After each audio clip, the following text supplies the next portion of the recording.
చిత్తూరు జిల్లా నరసరావుపేటలో ముస్లిం సోదరులు వక్ఫ్ బోర్డ్ చట్టం రద్దు చేయాలని డిమాండ్ చేస్తూ భారీ ర్యాలీ నిర్వహించారు. ఈ ర్యాలీలో పెద్ద సంఖ్యలో ముస్లిం సమాజానికి చెందిన వ్యక్తులు పాల్గొన్నారు. ర్యాలీ సందర్భంగా వారు నినాదాలు చేస్తూ వక్ఫ్ బోర్డ్ చట్టం ముస్లిం ఆస్తులపై అన్యాయం చేస్తోందని ఆరోపించారు. ప్రభుత్వాన్ని తక్షణమే స్పందించాలని, ముస్లింల ఆస్తులను కాపాడాలని, ఈ చట్టాన్ని రద్దు చేయాలని డిమాండ్ చేశారు. భద్రతా ఏర్పాట్ల మధ్య ర్యాలీ శాంతియుతంగా ముగిసింది. కేంద్ర రాష్ట్ర ప్రభుత్వాలు ముస్లిం సోదరుల మీద అన్యాయంగా అక్రమ కేసులు పెట్టి అదేవిధంగా జైల్లో పెట్టడాన్ని వక్ఫ్ బోర్డు చట్టాన్ని రద్దు చేయాలని ఈరోజు కేంద్ర రాష్ట్రాల్లో కూడా అన్ని రాష్ట్రాల్లో కూడా శాంతియుత ర్యాలీ చేస్తున్నారు. అదేవిధంగా ఇక్కడ ఉన్న ముస్లిం సోదరులు కూడా శాంతి ర్యాలీ ఏర్పాటు చేశారు. ఈ శాంతి ర్యాలీకి దేశభక్త ప్రజాతంత్ర ఉద్యమం మద్దతు తెలియజేస్తూ అదేవిధంగా కేంద్ర ప్రభుత్వాన్ని ఒకటి తెలియజేస్తున్నాం, వక్ఫ్ బోర్డు చట్టాన్ని అన్నీ రద్దు చేయాలని, అదేవిధంగా నిజంగా మాట్లాడే ముస్లిం సోదరులని అక్రమ కేసులు పెట్టి దాదాపు ఏళ్ల తరబడి జైల్లో ఉంచుతున్నారు. ఆ ముస్లిం సోదరులు కూడా ఎవరైతే జైల్లో ఉన్నారో కూడా వాళ్ళన్నీ విడుదల చేయాలని ముస్లిం సోదరులకు మేము ఒకటే తెలియజేస్తున్నాం. వక్ఫ్ బోర్డు రద్దు చేసే వరకు కూడా మీరు శాంతియుతంగా పోరాటం చేయాలని, మీరు చేస్తున్న పోరాటాన్ని కూడా మా ప్రజా సంఘాలకు కూడా పూర్తి మద్దతు తెలియజేస్తూ అదేవిధంగా ఈ ర్యాలీ అయినా కూడా అందరూ కలిసికట్టుగా కూడా ఉండాలని తెలియజేస్తూ ఉన్నాం. అస్సలాము అలైకుం. ఈరోజు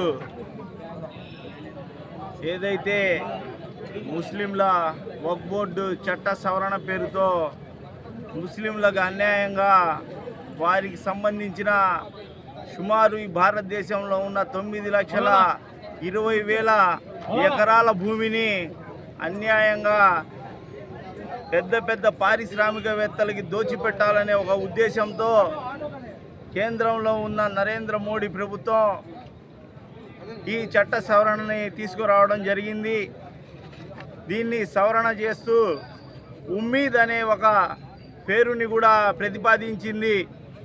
ఈ దానికి వ్యతిరేకంగా ఈరోజు నర్సరావుపేట ముస్లిం జేఏసీ ఆధ్వర్యంలో పార్టీలకు అతీతంగా ప్రతి ఒక్క ముస్లిం సోదరుడు కూడా ఈ కార్యక్రమంలో పాల్గొంటున్నారు. కాబట్టి ఉమ్మీద్కు హటావ్ వక్ఫ్ బచావ్ అనే నినాదంతో ఈరోజు ఈ శాంతి ర్యాలీని నిర్వహించడం జరుగుతుంది.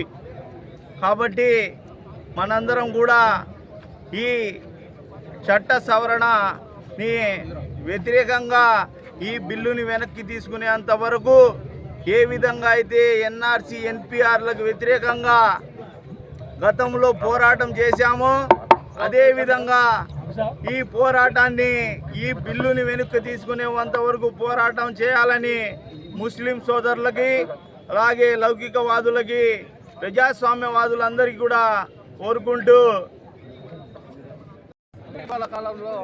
भाई नौजवान बात गौर से सुनो, बिल्कुल गौर से सुनो. వక్ఫ్ సవరణ చట్టాన్ని వ్యతిరేకరిస్తూ ఈరోజు నర్సరావుపేట పట్టణంలో శాంతి ర్యాలీ జరుగుతుంది. ఈ కేంద్ర ప్రభుత్వం ఏదైతే నల్ల చట్టాలను తెచ్చి ముస్లింలను ఇబ్బంది పెడుతుందో వాటినన్నిటికీ కూడా వెనక్కి తీసుకునే సమయం ఆసన్నమైంది. మేము ఒక అల్లానే తప్ప ఇలాంటి కేడిగాళ్ళని ఎవరిని కూడా భయపడమని తెలియజేస్తూ ఉన్నాం. నువ్వు ఎన్ని నల్ల చట్టాలు తెచ్చుకున్నా కూడా ఏదో ఒక రోజు ఈ నల్ల చట్టాలను వెనక్కి తీసుకొని మా ఇండియన్ ముస్లిమ్స్ అందరికీ కూడా క్షమాపణలని చెప్పే రోజు దగ్గర పడతాయని మోడీ గుర్తించుకో.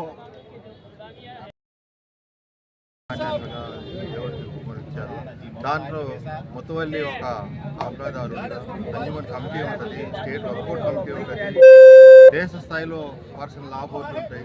వీరి ఆస్తులు కాపాడబడి దీనికి వచ్చినట్టు సభ ఆదాయం కానీ ఈ ఆదాయం ముస్లిం మైనార్టీ పేదవారి కోసం ఖర్చు చేసేదానికి ఆ రోజుల్లోనే చట్టాలు చేశారు.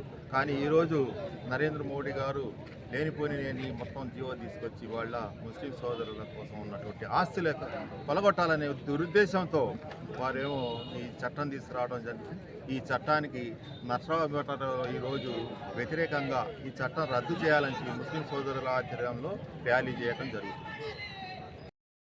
మొన్న పార్లమెంట్లో కేంద్ర ప్రభుత్వం వక్ఫ్ బిల్లు చట్టాన్ని సవరిస్తూ చట్టం తీసుకొచ్చింది. ఆ చట్టం అనేది ఒక మతం మీద రుద్దటానికి తెచ్చే చట్టంలా ఉంది. ఈ స్వాతంత్ర భారతదేశంలో ప్రజాస్వామ్యంలో ఒకటే, మనం అంతా లౌకికవాదులం. ఈ వక్బొడ్డు అనేది ఎప్పటి నుంచో రాజులు, జమీందారులు వాళ్ళంతా ఒక్కంటే దానం పేదలకి పొలాలు కౌలు చేసుకుని అలా పేదలకి, ముస్లిమ్స్కి అందరికీ అండగా ఉండేందుగా ఇచ్చారు. అటువంటి కొత్త సవరణలు తీసుకురావటం కాంగ్రెస్ ప్రభుత్వం ఇన్నాళ్ళు ఉంది, ఇలాంటి ఇప్పుడు తీసుకురావాలా. దీనికి ఈ వక్బొడ్డు సవరణ బిల్లుని రద్దు చేయాలని కోరుకుంటూ ఈరోజు మా ముస్లిం సోదరులంతా ఈ శాంతి ర్యాలీ బయలుదేరుతున్నాం. దీన్ని విజయవంతం చేయాలని అందరికీ కోరుకుంటున్నాం.